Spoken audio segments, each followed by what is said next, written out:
Hello everyone, welcome to Prateek IQ। आज हम लोग देखेंगे best current affair of 2021 series का सेट नंबर 5।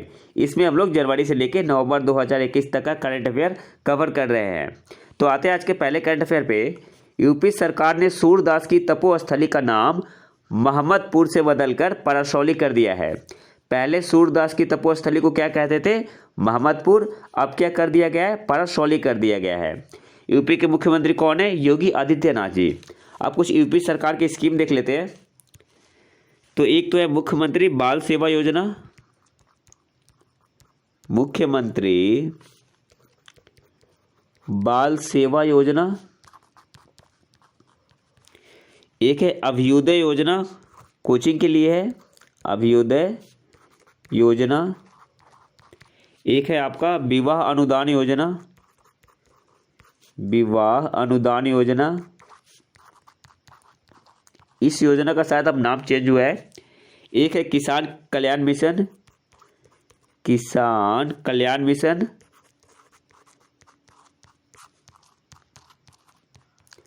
और एक है विरासत अभियान, विरासत अभियान।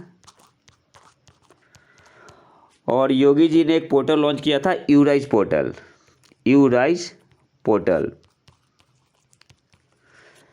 नेक्स्ट करंट अफेयर पे आते हैं।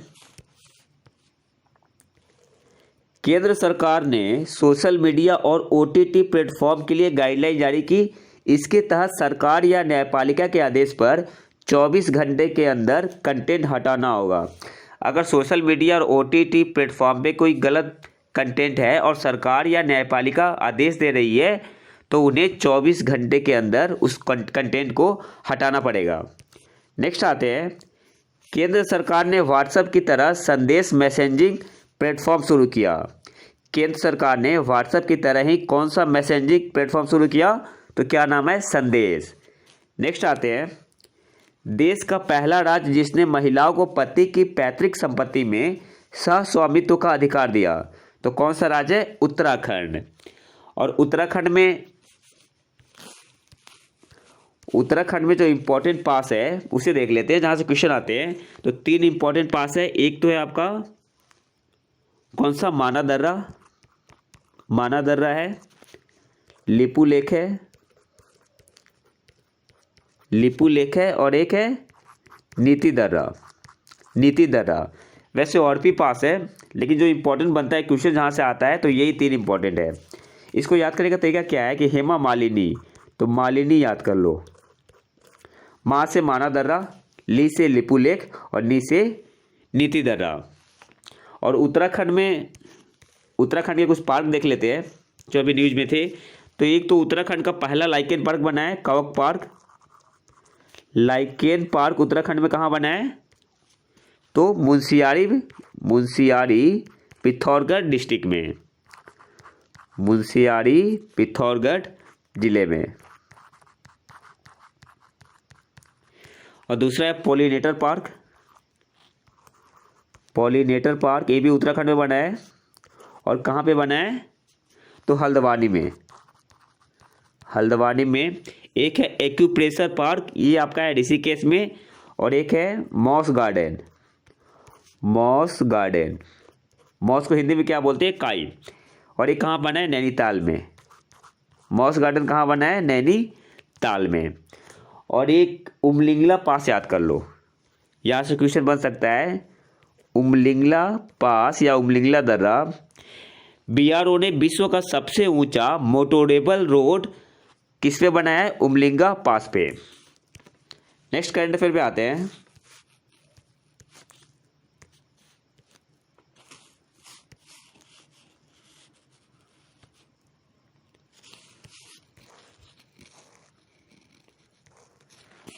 होशंगाबाद का नया नाम नर्मदापुरम रखने का ऐलान किया गया। अब होशंगाबाद का नाम क्या होगा? नर्मदापुरम। नेक्स्ट आते हैं। कालका मेल ट्रेन का नाम नेताजी सुभाष चंद्र बोस पर रखने की घोषणा केंद्र सरकार ने की। अब कालका मेल ट्रेन का नाम किसके नाम पे होगा? नेताजी सुभाष चंद्र बोस जी के नाम पे। अब सुभाष चंद्र बोस जी से जितने भी क्वेश्चन बनते हैं देख लेते हैं। तो इस बार सुभाष चंद्र बोस जी की 125वीं जयंती मनाई गई। 2021 में सुभाष चंद्र बोस जी की 125वीं जयंती मनाई की। इन्होंने एक बुक लिखा था इंडियन स्ट्रगल, इंडियन स्ट्रगल, और ये 2 बार अध्यक्ष के लिए चुने गए थे। एक बार 1938, कौन सा अधिवेशन था? हरिपुरा अधिवेशन, हरिपुरा अधिवेशन। और दूसरी बार 1939 में त्रिपुरी अधिवेशन। इस अधिवेशन में इन्होंने किसको हराया था? त्रिपुरी अधिवेशन में तो पट्टाभी सीतारमैया को, पट्टाभी सीतारमैया को। और गांधी जी ने खड़ा करवाया था पट्टाभी सीतारमैया को, और जीत किसकी हुई थी? सुभाष चंद्र बोस जी की। तो गांधी जी को लगा कि वो खुद हार गए हैं, तो सुभाष चंद्र बोस जी ने क्या किया कि उन्होंने रिजाइन दे दिया। और रिजाइन देने के बाद जो कांग्रेस के अध्यक्ष बने थे, कौन बने थे? Doctor Rajendra Prasad, doctor Rajendra Prasad. पूछता है कि जब सुभाष चंद्र बोस जी ने त्रिपुरी अधिवेशन में रिजाइन दे दिया था तो कौन बने थे कांग्रेस के अध्यक्ष? तो डॉक्टर राजेंद्र प्रसाद जी। नेक्स्ट आते हैं, उत्तराखंड की एक दिन की बाल मुख्यमंत्री बनने वाली छात्रा सृष्टि गोस्वामी है। उत्तराखंड की एक दिन की बाल मुख्यमंत्री बनने वाली छात्रा सृष्टि गोस्वामी। नेक्स्ट आते हैं, वेनेडियम धातु पहली बार अरुणाचल प्रदेश में पाया गया। कौन सा धातु पहली बार अरुणाचल प्रदेश में पाया गया? तो वेनेडियम धातु। इंडियन एयरफोर्स के नए चीफ कौन बने हैं? विवेक राम चौधरी, VR चौधरी। पीटीआई के अध्यक्ष कौन बने हैं? अविक सरकार, पीटीआई के अध्यक्ष अविक सरकार। RN रवि ने नागा शांति वार्ता के वार्ताकार पद से सितंबर 2021 में इस्तीफा दे दिया। किसने नागा शांति वार्ता के वार्ताकार पद से सितंबर 2021 में इस्तीफा दिया? तो RN रवि ने। नेक्स्ट आते हैं, international civil aviation organisation ICAO की पहली महिला अध्यक्ष कौन बनी है? शेफाली जुनेजा। बहुत ही इंपॉर्टेंट क्वेश्चन है। इंटरनेशनल सिविल एविएशन ऑर्गेनाइजेशन की पहली महिला अध्यक्ष शेफाली जुनेजा बनी है। एशियाई ओलंपिक परिषद के कार्यकारी अध्यक्ष कौन बने हैं? तो राजा रणधीर सिंह को बनाया गया है। एशियाई ओलंपिक परिषद के कार्यकारी अध्यक्ष राजा रणधीर सिंह को बनाया गया है। और इंटरनेशनल ओलंपिक कमेटी के अध्यक्ष कौन है? चेयरमैन थॉमस बाग। अगर मैं आपसे पूछूं इंटरनेशनल ओलंपिक कमेटी के चेयरमैन कौन है? थॉमस बाग। और हेडक्वार्टर कहाँ है? लॉसेन, जो कि स्विट्जरलैंड में है। नेक्स्ट आते हैं, राष्ट्रीय अल्पसंख्यक आयोग के अध्यक्ष कौन है? तो इकबाल सिंह लालपुरा। राष्ट्रीय अल्पसंख्यक आयोग के अध्यक्ष कौन है? इकबाल सिंह लालपुरा। और राष्ट्रीय अल्पसंख्यक आयोग की स्थापना कब हुई थी? 1992 में, 1992 में। नेक्स्ट आते हैं, भारतीय सौर ऊर्जा निगम की प्रबंध निदेशक मैनेजिंग डायरेक्टर सुमन शर्मा। भारतीय सौर ऊर्जा निगम की प्रबंध निदेशक कौन है? सुमन शर्मा। गोवा के नए लोकायुक्त कौन है? अंबादास हरिभाऊ जोशी। गोवा के नए लोकायुक्त अंबादास हरिभाऊ जोशी। भारत के पहले बैट बैंक का नाम NARCL। भारत के पहले बैट बैंक का नाम NARCL। नेक्स्ट आते हैं, भारत दुनिया का तीसरा सबसे बड़ा आयातक कब तक बन जाएगा? एक्सपोर्ट करने वाला? तो 2050 तक, यूके सरकार की रिपोर्ट के अनुसार। डिजिटल बैंकिंग धोखाधड़ी के खिलाफ जन जागरूकता अभियान में RBI ने किसको जोड़ा है? तो नीरज चोपड़ा को। और RBI के गवर्नर कौन है? शक्तिकांत दास। नेक्स्ट आते हैं, ई वाउचर आधारित डिजिटल पेमेंट सिस्टम है जिसे PM नरेंद्र मोदी जी ने अगस्त 2021 में लॉन्च किया। ई क्या है? तो ई वाउचर आधारित डिजिटल पेमेंट सिस्टम है। लॉन्च किसने किया था? तो PM नरेंद्र मोदी जी ने। नेक्स्ट आते हैं, 2020 में FDI हासिल करने में भारत का स्थान कौन सा है? तो 5वां है UN के अनुसार। 2020 में FDI हासिल करने में भारत का स्थान 5वां है। 2020 में भारत का शीर्ष व्यापारिक भागीदार देश कौन सा रहा? तो चीन। और दूसरे नंबर पे अमेरिका और तीसरे नंबर पे यूएई। पेपरलेस बजट के लिए 2021-22 में केंद्र सरकार ने कौन सा ऐप लॉन्च किया? तो यूनियन बजट। ऐप का नाम क्या है? Union budget. नेक्स्ट आते हैं, सरकार ने बजट 2021-22 में सप्लीमेंट्री न्यूट्रिशन प्रोग्राम और पोषण अभियान को मिलाकर एक नया मिशन लॉन्च करने की घोषणा की। उस मिशन का क्या नाम है? मिशन पोषण 2.0। इसमें क्या है कि सप्लीमेंट्री न्यूट्रिशन प्रोग्राम और पोषण अभियान को मिला दिया गया और नया नाम क्या दिया गया? मिशन पोषण 2.0। नेक्स्ट आते हैं, उज्ज्वला योजना के तहत वर्ष 2021-22 में 1 करोड़ नए परिवारों को लाभ पहुंचाने का टारगेट रखा गया है। उज्ज्वला योजना के तहत वर्ष 2021-22 में कितने नए परिवारों को लाभ पहुंचाने का टारगेट रखा गया है? तो 1 करोड़। स्वदेशी जहाज सजग को मई 2021 में भारतीय तटरक्षक बल में शामिल किया गया। कौन से जहाज को मई 2021 में भारतीय तटरक्षक बल में शामिल किया गया? तो जहाज का नाम क्या है? सजग। नेक्स्ट आते हैं, दुनिया में भारत की सैन्य शक्ति कौन से रैंक पे है?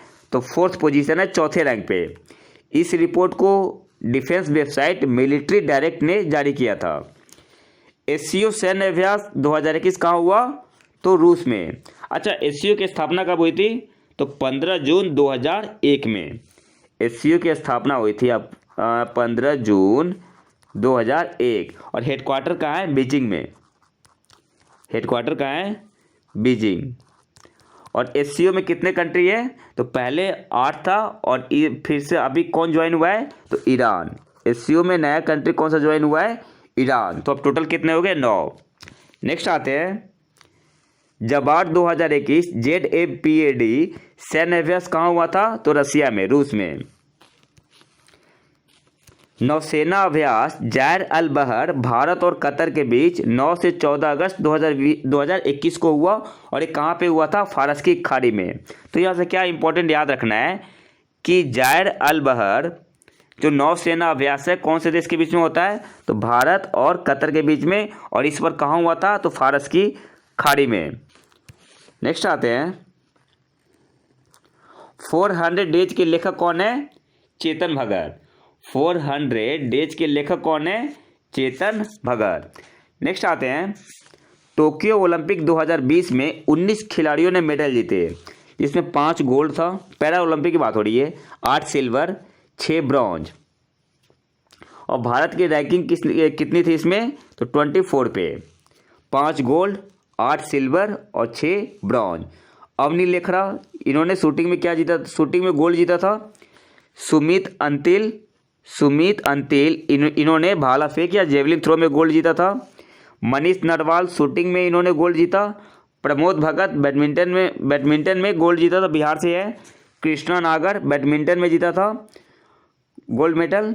तो आपको बस नाम याद रखना है। अवनी लेखरा किस खेल से संबंध रखती है? तो शूटिंग से। सुमित अंतिल जेवलिन थ्रो से। मनीष नरवाल शूटिंग से। प्रमोद भगत बैडमिंटन से और कृष्णा नागर बैडमिंटन से। और इन दोनों ने गोल्ड जीता है। नेक्स्ट आते हैं, और अवनी लेखरा 2 मेडल जीतने वाली एक ही पैरा ओलंपिक में पहली खिलाड़ी भी बनी है। अवनी लेखरा 2 मेडल जीतने वाली एक ही पैरा ओलंपिक में पहली खिलाड़ी बनी है। नेक्स्ट आते हैं, सुहास एल यथिराज पहले आईएएस अधिकारी है जिन्होंने पैरा ओलंपिक खेल में मेडल जीता। और ये कहाँ के डीएम है और कौन सा मेडल जीता था? तो इन्होंने सिल्वर जीता था। और ये कहाँ के डीएम है? तो नोएडा गौतम बुद्ध नगर के। नेक्स्ट आते हैं, टोक्यो पैरा ओलंपिक के समापन समारोह में ध्वजवाहक का जिम्मा अवनी लेखरा को सौंपा गया। टोक्यो पैरा ओलंपिक के समापन समारोह में ध्वजवाहक का जिम्मा अवनी लेखरा को सौंपा गया। और उद्घाटन समारोह में किसे सौंपा गया था? टेकचंद को। नेक्स्ट आते हैं, Deepa Malik para Olympic committee of India की प्रेसिडेंट है। Para Olympic committee of India की प्रेसिडेंट कौन है? तो दीपा मलिक। नेक्स्ट आते हैं, टोक्यो ओलंपिक 2020 में 7 खिलाड़ियों ने मेडल जीते, जिसमें एक गोल्ड एक था, 2 सिल्वर और 4 ब्रॉन्ज थे। तो नीरज चोपड़ा ने गोल्ड जीता था जेवलिन थ्रो में, मीराबाई चानू वेट लिफ्टिंग में इन्होंने सिल्वर जीता, रवि दहिया ने कुश्ती में सिल्वर जीता था, पीवी सिंधु बैडमिंटन में इन्होंने ब्रॉन्ज जीता, पुरुष हॉकी टीम ने ब्रॉन्ज जीता था, लवलीना बोर्गोहेन इन्होंने मुक्केबाजी में जीता ब्रॉन्ज, और बजरंग पुनिया ने कुश्ती में ब्रॉन्ज जीता। अच्छा, नीरज चोपड़ा ने कितनी दूर भाला फेंका था? तो 87 point something, exact 87.85 metre. Next आते हैं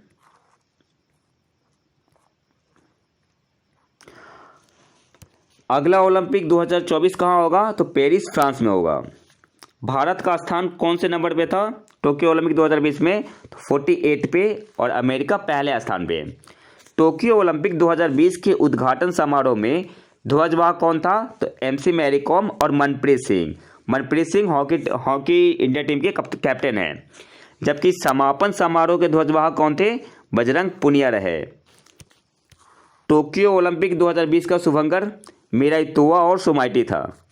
टोक्यो ओलंपिक 2020 का मैस्कॉट क्या था? मीराई तुआ और सोमाइटी। नेक्स्ट आते हैं, नेत्रा कुमारन पहली महिला नाविक है भारतीय जिन्होंने ओलंपिक के लिए क्वालिफाई किया। नेत्रा कुमारन पहली भारतीय महिला नाविक है जिन्होंने ओलंपिक के लिए क्वालिफाई किया है। भारत का ओलंपिक थीम गान क्या था? लक्ष्य तेरा सामने है। टोक्यो ओलंपिक 2020 में भाग लेने वाली पहली ट्रांसजेंडर एथलीट लॉरेल हर्बर्ट है। कहाँ की है? न्यूजीलैंड की। तो ये तो था हमारा सेट नंबर 5। अगर वीडियो पसंद है तो लाइक करें, सब्सक्राइब करें और इस वीडियो को शेयर करें। तो मिलते हैं नए वीडियो में नए टॉपिक के साथ। तब तक के लिए नमस्कार, जय हिंद।